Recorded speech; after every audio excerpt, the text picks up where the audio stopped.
Break के बाद रुक करेंगे यूपी बुलेटिन की ओर, जिसमें बात होगी आजमगढ़ की, जहां एक बार फिर चर्चा में आए समाज सेवी डॉक्टर अनुराग सिंह। आगे बात करेंगे बलिया की, जहां संत Sahajanand Adarsh little flower college में इंटरमीडिएट की छात्राओं के सम्मान में भव्य विदाई समारोह का आयोजन किया गया। ऐसी तमाम खबरों पर विस्तार से करेंगे चर्चा। समाज सेवी डॉक्टर अनुराग सिंह बड़े ने सखिया वपकिया में कंबल वितरण कर गरीब और असहाय समाज के लिए अपने सामाजिक योगदान का एक बार फिर उदाहरण पेश किया है। थाना मैनासपुर अंतर्गत ग्राम पंचायत नारायणपुर में आयोजित कार्यक्रम में डॉक्टर अनुराग सिंह ने कहा कि समाज सेवा के बहुत सारे तरीके हैं और कोई भी काम आसान या मुश्किल नहीं होता। उन्होंने अमीरी और गरीबी के अंतर पर विचार करते हुए कहा कि समाज में गरीब और असहाय लोगों पर लगाए गए टैक्स को खत्म करने की जरूरत है। इस अवसर पर क्षेत्र की महिलाओं ने समाज सेवी डॉक्टर अनुराग सिंह की सराहना की और बताया कि उनका उद्देश्य गरीबों का हौसला बढ़ाना और शिक्षा के प्रति जागरूक करना है। महिलाओं ने ये भी कहा कि वे समाज सेवी के साथ हमेशा जुड़े रहेंगे। डॉक्टर अनुराग सिंह ने कहा कि वह शिक्षा से वंचित और दबे कुचले गरीब, असहाय और दिव्यांग लोगों के जीवन में नई उम्मीद लाने का काम निरंतर करते रहेंगे और समाज के लिए उपयोगी कार्य करेंगे। कार्यक्रम में डब्बू सिंह, उमाशंकर सिंह, प्रेम शंकर सिंह समेत अन्य सम्मानित लोग उपस्थित रहे। भैया अपना परिचय दीजिए। मैं सखिया बकिया से, मेरे पिताजी ग्राम सभा सखिया बकिया। मेरे पिताजी जी का नाम से विनय कुमार सिंह जी है। मैं उन्हीं का बड़ा पुत्र डॉक्टर अनुराग सिंह हूँ। आज समाज में क्या कमियां नजर आई जो आप आज समाज सेवी कार्य करने के लिए उतावले हुए, और ये प्रेरणा आपको कहाँ से मिली कि आपके दिमाग में कैसे सवाल उठे कि हमको ये चीज करना चाहिए? समाज में देखिए जो भेदभाव है, मेरे को लगता है एक सबसे बड़ा भेदभाव जो है एक अमीरी और गरीबी का है। और ये जो भेदभाव है अमीरी और गरीबी का, ये बड़ा ही विश्वसनीय विचार है और इसमें हमको सोचने की ज़रूरत है और इस पे काम करने की ज़रूरत है, ताकि ये जो है अमीरी और गरीबी का जो एक टैग लगा हुआ है, ये टैग हमारे समाज से ख़त्म होना चाहिए। सभी भाइयों को और सभी बहनों को एक साथ मिल के समाज में रहने का अधिकार है और उन्हें वे चीज़ें मिलनी चाहिए जो उनके दैनिक जीवन की उपयोगी चीज़ें हैं। एक समाज सेवी के अंतर्गत हम मानते हैं कि स्वास्थ्य से संबंधित हो या शिक्षा से संबंधित हो, ऐसे तमाम कार्य आते हैं। उन कार्यों में लेकर के आप क्या रुचि देते? शिक्षा के क्षेत्र में भी और जहाँ के शिक्षा क्षेत्र में भी है, हम लोग शिक्षा क्षेत्र। आजमगढ़ से सीनू संवाददाता सतीश चौहान की report. Sant Sahajanand Adarsh little flower girls inter college Parikhara Tikhampur Mandi road पर गुरुवार को इंटरमीडिएट की छात्राओं के सम्मान में भव्य विदाई समारोह का आयोजन किया गया। समारोह में विद्यालय परिसर भावुक और उत्साहपूर्ण माहौल से सराबोर रहा। कार्यक्रम की शुरुआत मां सरस्वती के चित्र पर माल्यार्पण और दीप प्रज्वलन के साथ की गई। विद्यालय की प्रधानाचार्य रीना वर्मा ने छात्रों को उज्जवल भविष्य की शुभकामनाएं देते हुए कहा कि जीवन में अनुशासन, मेहनत और संस्कार सफलता की कुंजी है। उन्होंने छात्राओं को आत्मविश्वास के साथ आगे बढ़ने के लिए प्रेरित किया।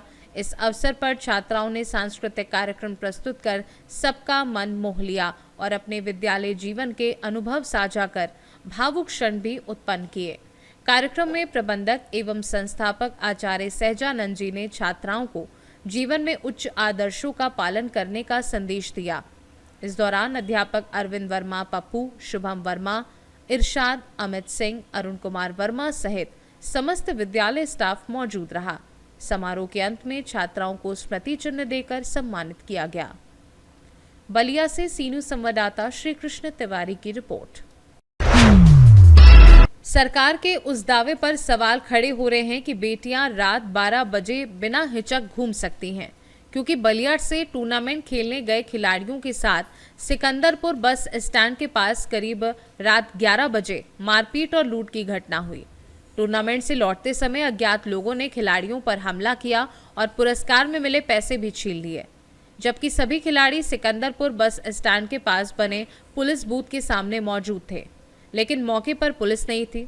कुछ देर बाद पहुंची पुलिस ने केवल घायलों की मरहम पट्टी कराई।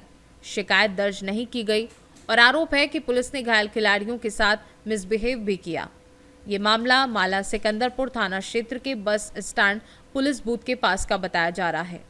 वो एकदम चौराहे पे जहाँ वो ब्रेड पकौड़ा बेचता है, वहीं पे हम लोग खड़े थे। अच्छा, वहाँ पे पुलिस वुलिस थी कि नहीं? कोई नहीं था। और उसके बाद जब हम लोग वहाँ से निकले हैं तो भी दौड़ा कर भी, मतलब कि जब पीछे से लग गया था, जब निकल भी रहे थे लोग हम लोग, तो दौड़ा कर भी एक बात क्या मार नाम दिए। पड़ेगा आपका? मेरा मोहम्मद आसिफ खान कहाँ नाम घर है पड़ेगा। आपका? बलिया घर है। हम लोग आए थे मैच खेलने। मैच खेल के आप लोग जा रहे थे, जा रहे रास्ते थे। में मामला हुआ है। जी। मैच सही से हो गया था वहाँ? मैच वहाँ तो कोई बिल्कुल दिक्कत एकदम नहीं सही आ से, रहा था? कोई दिक्कत नहीं, किसी से बहस नहीं। आप वहाँ जाकर पता भी कर सकते हैं कि किसी से बहस हो या कुछ भी हो। बहुत अच्छा, दोनों टीम यहाँ है। जिससे हम लोग की मैच भी हो रही थी वो भी अपने ही है, और जो हम लोग खेले वो भी अपने। आप किसी से भी पूछ सकते हैं, वो भी टीम के बच्चे यहाँ पे आए। ठीक है भाई।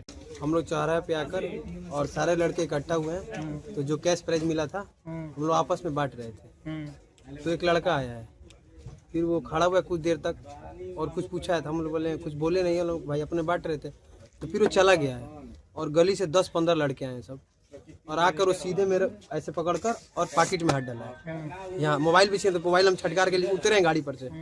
फिर तब तक 20 लड़के और आ गए हैं कहाँ से, लगे से हम लोग को मारने। वहाँ पे सीसीटीवी कैमरा आप चेक करा सकते हैं। तब तो हम लोग भागे हैं। जो पुलिस टिकट का गोलंबर है उसी के पास हुआ है? हाँ, उसी के आसपास इधर बगल में। अच्छा, कोई वहाँ पे पुलिस वुलिस नहीं था? नहीं, कोई नहीं था वहाँ, पुलिस कोई नहीं था। ठीक है भाई, ठीक। और आसिफ को चोट भी लगा है। अच्छा, पुलिस हमको चौकी भी चोट लगा है यहाँ पे। पुलिस चौकी पर आप लोग आए हैं, तो क्या यहाँ पे क्या हुआ है? पुलिस चौकी पे आए हम लोग, तो कह रहे हैं कि कल सुबह कार्रवाई होगी।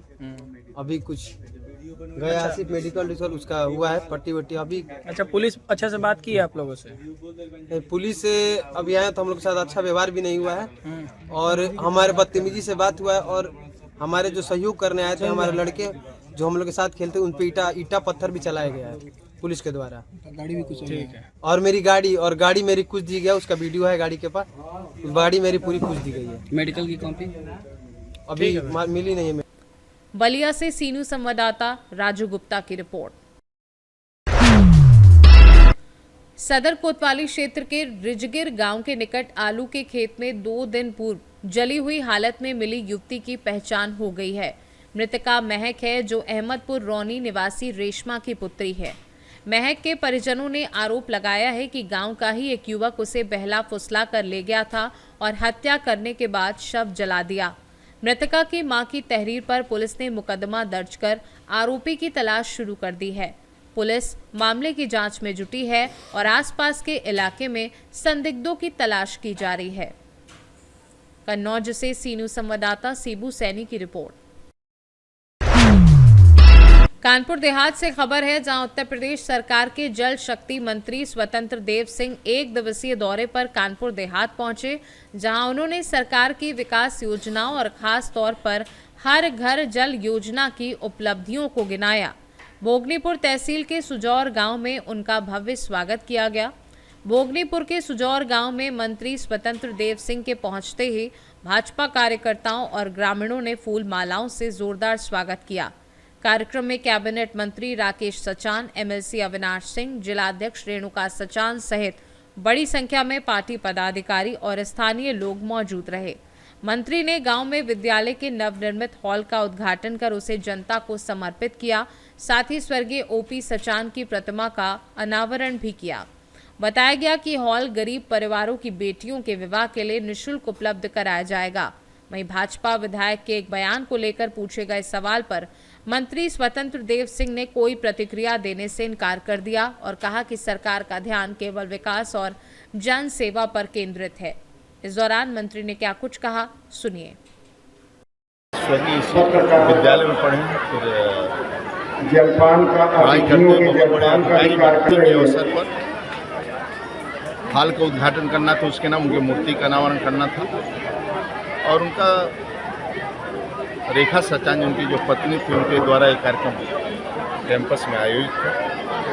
और वास्तव में उनका जो जीवन और संघर्ष और जो समाज के लिए अधिकारी रहते हैं, इस गांव के लिए और समाज के लिए जो समर्पण था, और जो विभिन्न क्षेत्र में यानी सरकार के साथ साथ समाज के लोग भी गरीबों के लिए सेवा करें, ऐसे कैंप लगाएं, आई कैंप से लेकर दिव्यांग के लिए वितरण प्रणाली है उनके लिए, तो ये काम जो करते हैं, शादी करवाना, शादी में सहयोग करना गरीब बेटियों के, और इस प्रकार की सेवा कार्य करना, और कहा जाए सर्दियों में कंबल वितरण करना, भंडारा करना, वास्तव में परिवार उस क्षेत्र में आगे बढ़ा। मैं ईश्वर से ही प्रार्थना करूँ इसी तरह परिवार को खुशहाली में लेते गए और जनता जनार्दन की सेवा करते हैं। मंत्री जी, अभी बांदा में ब्रजभूषण सिंह जी ने आपका काफिला रोका था और ये कहा था कि हमारी जल शक्ति का अगर ये संचार आपका कार्यक्रम मतलब 15 दिन में अगर निर्णय नहीं आता है तो मैं मुख्यमंत्री के खिलाफ जाके प्रदर्शन करूंगा। इस विषय में आप क्या कहेंगे? देखिए, कुल मिलाकर हम लोगों का काम है, देखिए इस पर हम बोलना नहीं चाहते हैं, कोई मतलब भी नहीं है। कुल मिलाकर आज के डेट में बुंदेलखंड के अंदर मैं गारंटी से आपको कह सकता हूँ, जहाँ पर ट्रेनों से। कानपुर देहात से सीनू संवाददाता संजय तिवारी की रिपोर्ट। पीलीभीत जिलाधिकारी ज्ञानेंद्र सिंह के निर्देशानुसार विकासखंड बिलसंडा में खंड विकास अधिकारी अमित शुक्ला की अध्यक्षता में ब्लॉक बाल कल्याण एवं संरक्षण समिति की बैठक आयोजित की गई। बैठक का स्वागत संरक्षण अधिकारी रमनदीप कौर ने समिति के सदस्यों का किया। बैठक में मुख्यमंत्री बाल सेवा योजना, कन्या सुमंगला योजना, निराश्रित महिला पेंशन योजना एवं स्पॉन्सरशिप योजना की विस्तार पूर्वक जानकारी दी गई। उपस्थित आंगनवाड़ी कार्यकर्ताओं को बाल विवाह के दुष्परिणाम और इसके रोकथाम के महत्व के बारे में भी बताया गया। बेटी बचाओ बेटी पढ़ाओ अभियान के तहत 7 बच्चियों को हिमालय किट वितरित की गई। इसके अलावा प्राथमिक विद्यालय बिलसंडा, कस्तूरबा गांधी विद्यालय बिलसंडा एवं सामुदायिक स्वास्थ्य केंद्र बिलसंडा में योजनाओं के प्रचार प्रसार हेतु जागरूकता कार्यक्रम आयोजित किए गए और सभी ने बाल विवाह न करने की शपथ ली। कार्यक्रम में सामुदायिक स्वास्थ्य केंद्र के अधीक्षक, कस्तूरबा गांधी विद्यालय का समस्त स्टाफ, प्राथमिक स्कूल के सभी शिक्षक शिक्षिकाएं प्रमुख रूप से शामिल रहे। पीलीभीत से सीनू संवाददाता हैदर खान की रिपोर्ट।